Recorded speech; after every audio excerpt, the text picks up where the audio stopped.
일형 당뇨 학생들의 고통과 지원 과제를 살펴보는 연속 보도 이어가겠습니다. 혈당 수치가 수시로 통제 범위를 벗어나는 이 일형 당뇨는 제때 대처하지 않으면 쇼크에 빠져 사망할 수도 있는 중증 질환입니다.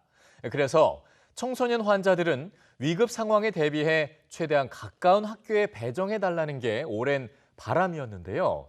이게 당연한 요구처럼 보이지만 생각보다 쉽지 않다고 하는군요. 진태희 기자가 취재했습니다. 4년 전 아이가 처음 다녔던 중학교는 버스로 40분 거리였습니다. 문제는 학교를 오가는 만원버스 안에서 시작됐습니다. 매일 두세 번꼴로 저혈당 증세가 찾아왔지만 대처가 어려웠던 겁니다. 같은 시간대에 애들이 많이 몰리기 때문에 주소도 꺼내야 되고 사탕도 꺼내야 되고 하는데 그런 행동을 못해서 버스에서 내렸어요. 내려가지고 간식을 먹고 다시 또 기다렸다가 또 버스를 타고. 결국 조퇴하는 날이 많아지면서 가까운 학교에 전학을 가기로 결심했습니다. 하지만 전학을 가려던 학교에서 받아주기 어렵다는 입장을 들었습니다. 초등학교 고학년만 돼도 스스로 관리하기 때문에 선생님이 배려하거나 도움을 주는 일은 거의 없긴 하거든요. 그래서 배려를 안 해도 되는 학생인데 왜 특별 전학을 시킵니까? 그렇잖아요. 특별 더 이상의 문제인 거죠. 환자 단체까지 나서서 강력하게 항의하자 결국 전학을 수용했지만 그 과정에서 은하는 상처를 받을 수밖에 없었습니다. 일형 당뇨가 있는 것 때문에 괴롭힘을 당한다던가 그런 말을 듣는 것도 좀 속상하기도 했고, 앞으로 또 살면서 일형 당뇨 때문에 거부당하는 일이 생길까 봐 좀 걱정도 많이 되고 그랬어요.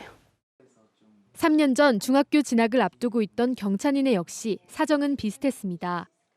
통학거리를 최대한 줄이기 위해 김해에서 부산으로 이사까지 왔는데 교육지원청에선 우선 배정 대상에 포함되지 않는다는 답변만 되풀이했습니다.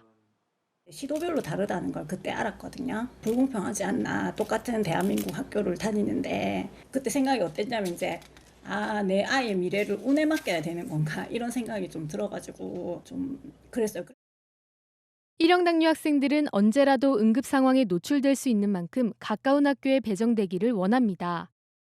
통학 과정에서 위험 부담을 줄일 수 있고 쇼크 위기가 오면 보호자가 최대한 빨리 도착해 대응하는 게 중요하기 때문입니다. 하지만 지금까지는 이 당연한 요구가 받아들여지지 않는 일이 비일비재했습니다. 일형 당뇨 학생들은 근거리 배정을 해야 한다는 제도적 근거가 뚜렷하지 않았기 때문입니다. 결국 보호자가 직접 소명 자료를 만들어 시도교육청과 학교를 설득해야 하는데 진척이 느리고 결국 거부를 당하는 사례도 적지 않았습니다. EBS 뉴스가 실시한 일형 당뇨 학생 실태조사에서도 근거리 배정을 희망한 학생 중 16.8%가 가까운 학교 또는 교육청으로부터 입학을 거부당한 경험이 있었습니다.